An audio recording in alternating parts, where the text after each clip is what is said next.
Hello, everybody. It's Justin and Christine and Bree from Hedges Winery in Walla Walla. It's a beautiful, bright, shiny day, if you can't tell, in Walla Walla, and we're here to enjoy the 2021 State Red Blend from Hedges.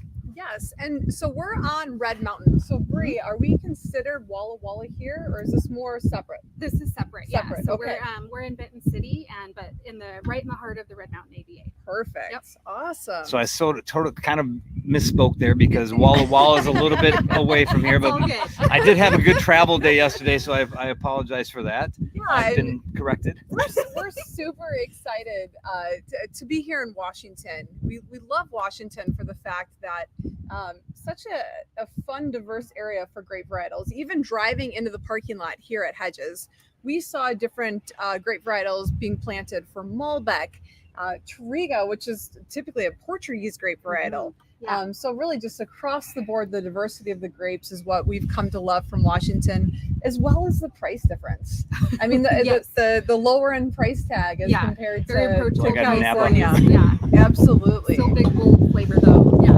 Perfect. So, Bree, can you tell us a little bit about Hedges, the winery itself? Yes. So actually quite a legacy for here on Red Mountain. They were the second to plant vines. They planted vines in the 80s, 1987. Grew their family here, raised their kids here, built the chateau that's to our right here in the 90s. And really just it's amazing what Red Mountain has become today. Tom Hedges, the father, actually was the driver behind getting Red Mountain recognized as an AVA. He filed all the paperwork. And so, yeah, they now own 130 acres here on Red Mountain. Wow, that's a great point. So actually, in looking at that timeline, that was one question that Justin and I had.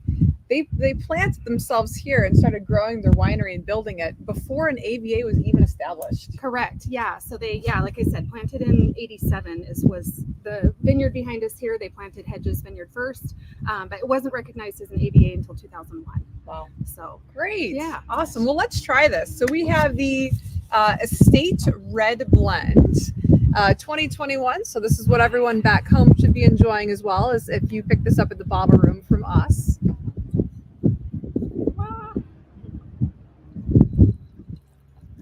And is Red Blend really what you're known for as your blends? Yes and no. Red Mountain really is known for Cab Sauv and Syrah. We do an awesome Syrah. That's what we have the most of here. But this is our flagship wine. Still a very nice structured wine, even though it's softened with maybe like some Merlot and other varietals. But this is a great representation of Red Mountain and just of Hedges. It's that classic blend, and Sarah works really hard to keep this one consistent year to year. And so even though the percentage of varietals that go into it vary year to year, just a wonderful, approachable wine. Nice. And as she mentioned, Sarah Hedges is the actual winemaker, so that's it's a big family operation here, correct? It is. Yep. And all estate grown fruit, estate bottled. So that means all of the wines that Hedges is producing, they're growing right out front here, and we'll get to go see those. So stick with us. We will go mobile. We're not going to be chained to this picnic table. We'll give you some views of the beautiful landscape. And if you're wondering why it says Christoph Hedges on the bottom, is because he's going to join us here shortly, tied up with some probably selling wine. Oh, there he is. So man of the hour. Christoph, we are live right now. Hello. So come in if you wouldn't mind. Yeah. We have the Hedges Red Blend, the Estate Red Blend in our glasses. Okay. Excellent. Thank you, Bree. Yes, so nice to meet much. everyone. Thanks, Bree. We have your autograph. Perfect. So we're live with our viewers back home in Wisconsin. They've purchased the Estate Red Blend from our establishment, the Bottle Room, and are excited to see the property of it and hear about the wine. Yeah, absolutely. Well, first of all, thank you for purchasing the wine. Absolutely. I think, for my sister and I, it helps, and my parents, of course, helps promote the type of farming that we do. Since we all live here on Red Mountain, it's a very tight community. We like to make sure that we don't have anything in the vineyard that you wouldn't eat, right? Or drink, and I think that's super important. Nice. So with that, the Red Mountain, it's probably in our entire portfolio, I'd say this is our flagship. It's not the most expensive that we make by any means, but it represents all 5 of the vineyards that we farm. So in a sense, it's our greatest effort, right, on the farming side. We farm about 100 acres, broken up into about 5 different blocks. And so I think this has such a regionally distinct style of Red Mountain-ness. You know what I mean? And what would we expect from that distinct style? Is there a smell? Is there a taste? What is it that when you say this is a distinct Red Mountain characteristic? Yes. So these wines are pretty, for the category, right? Cabernet Sauvignon and Merlot, these are pretty ethereal as far as the palate goes. I mean, yes, we can say that they're bigger than Pinot and all these, but within the category of Merlot Cabernet blends, I would say this is more of a throwback to the style of wines that were being made prior to, you know, the big scores that you might see that are associated with some of the bigger wines that are in the market now. So with our farming, you know, we're trying to look at the vintage variation to a very extreme level, because we think that putting a vintage date on a bottle should mean something, which also means that we don't manipulate anything in the cellars. So my sister, who's now the head winemaker, does natural fermentations, even with lots going up to 10, 12,000 cases, which is unheard of. But we've been doing it for so long now that we have a nice sense of control over that. So can you just expand a little bit on and tell our viewers natural fermentation? Cool word. Yes. What does it mean? Are you opening up the doors and letting the yeast fly in, or what is your version of natural fermentation? So we actually take it a step further, where we do what's called a pied de cuvée. Let me just a quick science thing here. We're covered in yeast. We're covered in bacteria. We're covered in all sorts of organisms. So, for instance, if you get a cavity, you have a fermentation happening in your mouth, right? Oh, I never knew that. Yeah. Or why do we wear deodorant? So we can cover up the smells of fermentation, right? I mean, it's all these kinds of things, right? So, fermentation is a natural process. So, yeah, we could bring the wine into the cellars. The cellars have stone walls where lots of yeast can live. But what we do is a pied de cuvée, where we actually start the fermentation in the vineyard itself. We simply take a 5-gallon Home Depot style bucket, right? We bury it into the ground a little bit, so there's about 4 inches poking through. And then we, just like a bread starter, we swish the grapes in there and we start the fermentation in that bucket in the vineyard from the yeast in the vines. Now, you can't do that if you don't farm naturally, because you've eradicated, you've sterilized your vineyard. That's the norm. I mean, I would say 90% of vineyards are farmed in this fashion. So it's rare to see a company do this. We do it because we like to intellectualize wine to the extremes to give people appropriate context, because we're not going for a certain flavor profile. We're just going for what is the vintage, why are we in the wine business, and what does the vintage date mean on the bottle. It's a pretty simple. What is the vineyard saying to you? Exactly. Absolutely. And that actually comes down to the yeast that you use and putting it in the vineyard, right? I mean, that's really sort of a statement of our clean farming. Perfect. So it's pretty neat. So with this 2021 vintage, Yes. what is it that Sarah's intending us to perceive out of this wine? Or it's a family effort, I'm sure. Yeah. So that's a great question. It kind of dives into the subjectivity of wines, which sometimes I steer clear of, but for this purpose, I'm just definitely going to go right in. We're in the northern latitude. Okay. So our latitude is roughly the same latitude as the Loire Valley in France, what we call the very classical northern latitude, where we have very distinct 4 seasons. And because of that, we also have high diurnal shifts from season to season, but also in temperature too. So from daytime like this to a high of 88 to nighttime getting down into the 50s, it's a 30-degree swing, which is excellent for making more northern style wines. And that's what you'll sense in these wines, is that they're a little bit more on the herbaceous side of things, right? They're not going to be on the more chocolate spectrum or sweeter spectrum. Of course, we could ripen the wine to that level. The optimum level for us is to make sure that we can also ferment the wine naturally, right, in the cellar without any additives. And so what we do is we make sure that the pH of the wine is right around 4 or just below 4, or just hovering right around in that realm. And the reason that's important is because the higher the pH of the wine when it comes in, the more sulfur you have to add to serve that wine. So if wine is picked on a carbon cycle, and you're picking way over here, right? The wine's a lot older when you pick it already just from the grapes. So you're going to have to put a lot more preservative to hold that wine. It's just like a human, right? Versus when you pick over here, it's a little bit wild. It's a little more acidic. It's got a little more green and herbaceousness, but that allows us to use much less sulfur. And so that translates into a wine that's going to have a little more European style to it. And I say that very, very general because there's a lot of European wine that's definitely more on the modern side of things. But our hallmark has always been a little more on the classical side. Is that side. because your mother is from that region? I would absolutely say she has a huge influence. The moms always do. The moms always do. They absolutely do. And so I think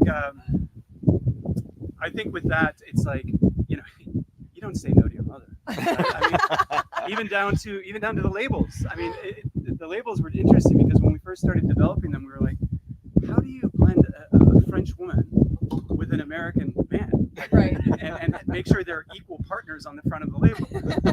So it's pretty simple. You have a French-looking label with American writing.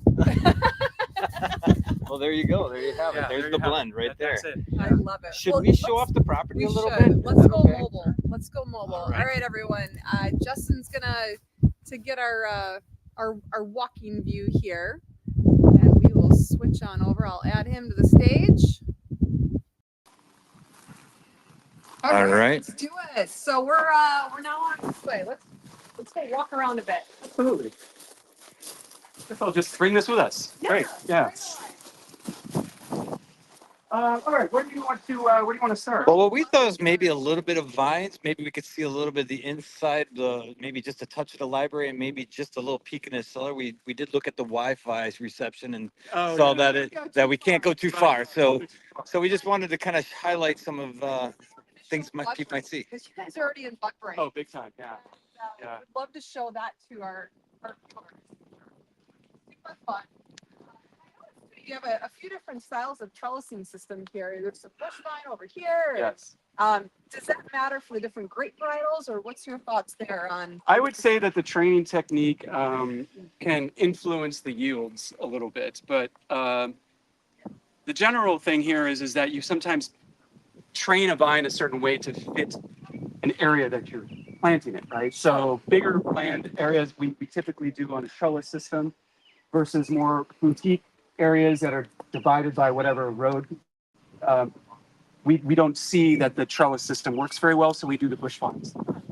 And that actually naturally lowers your yields too. So you can sometimes get a little bit more density in the fruit because of that. Great. So Awesome. yeah, And yeah. did you get a close up on this? I did. Yeah, so you can kind of see now these tiny little grapes starting to form right there. A lot of people don't see. I mean, that's tiny. I mean, they're just little baby grapes there, and then soon you'll start to see flowers show up there, and then we'll start to see a little bit of aeration. How long ago did you see bud break start to happen? So bud break happened for us. I think it was around mid-April, mid to 3/4 into April, and then this is how far we are now, almost 8 inches of growth here. Is this the temperature this time of year? Is this typical? This is pretty normal. Yeah, I mean, this might be. Beautiful, by the way. Yeah. Everyone back home, I'm sorry. I'm in shorts. If anybody doesn't know, I'm in shorts. Actually, for locals, like, my wife and I live out here. We think it's actually just a normal, cool kind of Just a spring normal, day. perfect day. Yeah. Just a normal. When it gets to perfect about 105, in mid-July, it's still not that bad because we don't have humidity here. So if you care about your hair, it's easy out here. day. Easy out here. Well, anything else to note out here that we should be? So this vineyard that we see right in front of us here was planted in 1990, and actually my American grandfather and I surveyed the land for this when I was very young, but it's got a really nice slope here. It's a 50-acre property here, and the cool part is that because of that slope, we don't have to have any wind fans. So being this far north, we just use basically gravity. Helps alleviate any sort of cold pressure that we might get during the later fall season and early spring season to protect the vines. Great. And what are we looking at here, varietal wise? Cabernet Sauvignon mostly, with a little bit of Merlot, and then On the side, when you come up the entrance here, we actually have Portuguese varieties I that saw we're growing. Triga growing Yes. there. And we're doing that because we've noticed heat units going like this over time. So we need to be prepared as a farm to make sure we have the appropriate varietals for any average heat summation spikes that we end up getting in the future. Yeah. A little note. Those are big. Indeed, yes. And when you have a bank loan, it becomes very important to make sure you have the right grapes in the ground. Yes. Winery. Yes, there are many facets of terroir here. Perfect. Well, gorgeous facility. We really want to show off the mail room as well as the library room too. Absolutely. So let's take a. And have you seen the kitchen yet either? Oh, we should probably. Yeah, do you that, should. It's too. pretty nice. I suppose people can turn us off if we're getting bored. The kitchen's amazing. It's something to look at for sure. Yeah, we are starting our food program. It's been about a year now, and we're continuing it. Our chef's name is Dante. We met Dante earlier. Good, He's good. great, and it smelled amazing in the kitchen. Yeah, he's just a little understaffed these days. Sure. But yeah, it's fun. It's fun. So yeah, let's walk in and let's check out the. Take a peek at the top Oh, quick. That was okay. the backdrop for our tasting here, and then we'll jump in and meet Dante. All right. There we go. Gorgeous. Let's make our way this way. We're gonna go the back way. Yeah, we'll go Back kitchen way. And we do have, is this a winery dog? That's my dog. Yeah. Is this your dog? That dog is getting older. She's getting bored, so I'm bringing her everywhere I can. Well, Gotcha. if the kids are watching, this will be their favorite part of the entire. Yeah, the dog's name is Zoe, children. Zoe. Yeah, so There he is. sneak We are peek into the ready to kitchen. This is Dante, the head chef here at Hedges Winery. What a gorgeous space here in this Oh my kitchen. gosh, it is. Yeah, very French. Again, another aesthetic quality that my mother brought here to the U.S. And believe it or not, we built all this ourselves. So yeah, we're a real working property. In fact, today I was just working on the new oven for Dante, and we can show you it's very large. We don't even know if it's legal. Uh-oh. We'll scrub that part out. Yeah.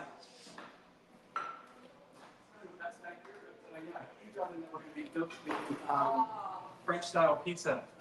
Amazing. We were actually live from Italy last month, and we did a Yes, pizza cooking exactly. class. Yeah. Loved it. So we're. Yeah, it'd be fun. It'd It'd be fun. It's great with wine. Right. Beautiful kitchen space. Awesome. Thanks for the sneak peek back in here. Yeah. Little insider treat. Yes, sir. And then upstairs is the champagne room. So if we have time, we can go look at that as well. And yes, there is a champagne room. Well, again, because of your mother's influence, Yeah. We import champagne from a very small socialist village. It's great. Oh, wow. All right. So the nifty part here is that we have a lot of library wines going back to the late 80s. And so we're going to go see a portion of the cellar that has probably 1% of our holdings. It's literally nothing, but still the cellar holds almost 6,000 bottles. 6,000 bottles. Wow. And we just walked kind of through the tasting room area. Give you a little idea what that looks like. You can find the one there it is. This is a special room. I'm really excited for this one. So the Harry Potter room? Beautiful. Yes. I'm going to stay kind of on the edge just for. I love that when we say library. I hope people thought books and had a nice surprise when we get to walk into this, because this is all of the old vintage wine for Hedges. First off, what's the oldest wine you think is in here? It's actually below us, and it is a 1987 Hedges Red Mountain Reserve, which was the first vintage that we ever made. Actually, we have some 1987 Columbia Valley too, which was the first shipment of wine ever from our company, sold to the Swedish liquor monopoly, because they were looking for wine that wasn't tainted by radioactivity after the Chernobyl fallout. Oh my goodness. So Hedges started because of a disaster, right, in Eastern Europe, with a government, hence the Swedish government, looking for wine because they are a monopoly buyer for the entire country. Of course, you don't want to buy radioactive wine for your entire populace. No. So we wanted tender, and so that's the story of that first wine. But there's a lot of vintages in here. Some hot vintages, cool vintages. Every single one of these wines tastes completely different. And I would think that these wines would stand up to the test of time fantastically. Yes. One thing that Justin and I typically notice with Washington wines in general across the board is they take a bit of time to open. Yes. They can withstand that time. They have that oomph to them. Absolutely. In fact, what we should probably do is prove it to you, and maybe try something like a 96. You know, just to see what's going on. So See what the wine's doing. yeah, let's see if I can find one. I think this is 96. There we go. So we'll drink that. That is not available at the bottle. The store. No. Unfortunately. Yes. It could be available to you if you want to come and visit.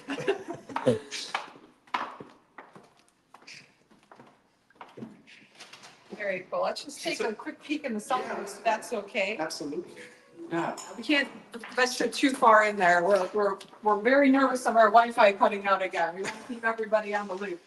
So this is our cellars area here where we store the barrels. This can go back around, goes back into the ground. So way back there is all covered by earth, keeps it nice and cool. And this is part of our reserve room where we keep a lot of our fancy lots to age quietly. Yeah. And one thing that our viewers, you're just going to have to come here to experience this, Absolutely. because the smell is one thing that I just absolutely adore when I walk into a cellar room. And unfortunately, we can't send that through to you, but you're just going to have to come here and visit yourselves to get that experience. Yeah, one of the most historic smells in beverages, right there. Wine cellar. Yeah, a wine cellar. That's right. That's right. Perfect. Well, anything else we want to view or see?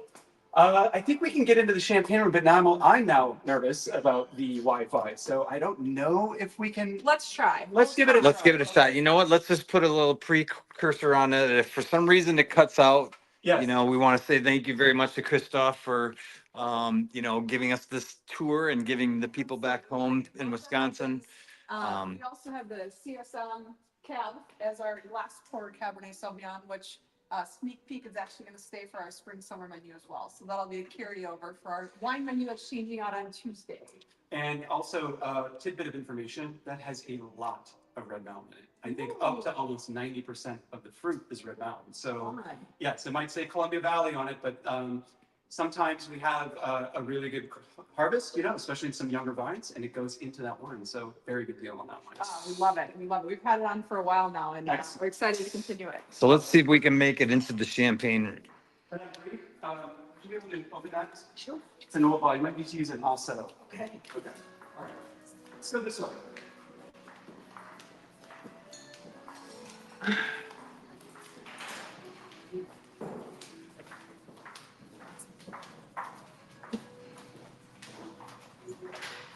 Oh, yes. Well, this is the working part of the cellar over here. You can see some of our tanks and winemaking area. Zoe.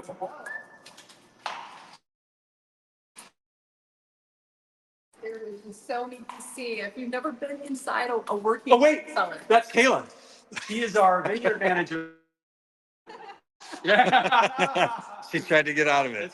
That's right. Got it. Anyways, thank you. Amazing facility here. Just beautiful. Yeah, it's fun. It's fun. All right, let's go this way through these secret doors here. This is going to go a little fancy. So hopefully the viewers at home. All right, go this way.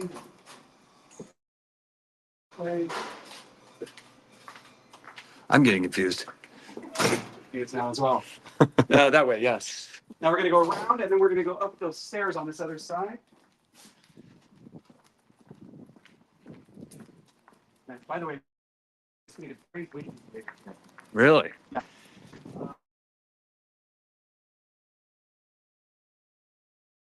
Wait, so imagine the pressure difference that's going to happen.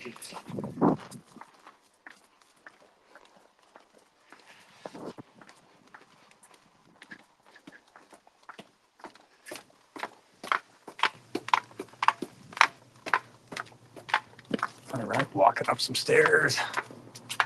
Take a quick peek over here at the production facilities. This is probably their crush pad right here. So neat to see that.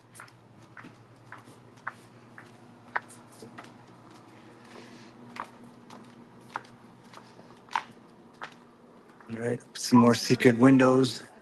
Champagne room. Yes. Look This at is that. dedicated to those who love champagne and like to drink it. Wow. So this is. I'm on board. Yeah. So was this room created just to enjoy champagne? Absolutely. Yes. Yeah. It's sort of a dedication to my mother. When my buddy and I were building this whole side of the winery, and we were putting the roof together, she was up here every night drinking a glass of wine, going, "Are you sure it's going to be okay? Are you all right?" And I go, "Mom, we're just doing it the old-fashioned way, okay? It's going to be great." And so, yeah, this is sort of built based on her wants and needs, I guess. Yeah. As Justin and I are looking for a house to purchase, we may need an extra room. You need a champagne room, yes. I love this. Yeah, yeah. So it's kind of fun. It's not really ready for the season yet. We're going to be opening up soon. We do private tastings in here. And then sometimes, this is not a joke, I will take a chair in the middle of winter, sit here with my dog, all by myself, and drink half bottles of, well, a bottle of champagne. Yeah. And it's funny because I think about this. I'm like, is this normal? Has this happened in reality? Like, do other people who live in these kinds of things do this? You know? Sounds relaxing and amazing. Something we would do. Yeah. I'd say yes. But I always look at these kind of places like, what's going on in those upper levels? Like, what is up there? Now we know the behind the scenes. Yeah. So. Well, thank you so much for your time and the tour. Just such a fantastic property. We're so excited to show Hedges to our customers and support the brand. So thank you for that. Justin, anything else on your end? No, I think I'm gonna walk everybody kind of back down to where we started, and then I'll end the session. And if there are any questions, please feel free to type those in the comment section. We can still respond to those after the feed. So keep an eye out for the responses if you do have any questions from there. Perfect. Cheers, everyone. Thank you again. Cheers. Thank you. Cheers. Thank you. Cheers. Uh-oh. Live from Washington. Thanks, everyone. All right. I'm still on, so. Justin's going to keep us going. All right. Well, here we go. All right. I'm going to walk you back through just to the beginning. We've got these steps we went down. Oh, the show? The YouTube there? Yeah. And let's see. I think this might be a way I can get back around. Beautiful space out here. I'm thinking that could be like an entertaining space. This was the area that we walked through to get into the kitchen. It's kind of a members only. So if you buy wine here at Hedges, and here's me, in case you didn't know, this is the members only area. If you were just here for the day to taste, then, you know, you just show up. You can still enjoy some wines, and then you can actually just sit here, which is not a bad view. So thank you very much, everybody, for joining us for the Hedges wine tasting. And if you get a chance to come out here, boy, is it absolutely beautiful. Have a great day and enjoy some Hedges wine.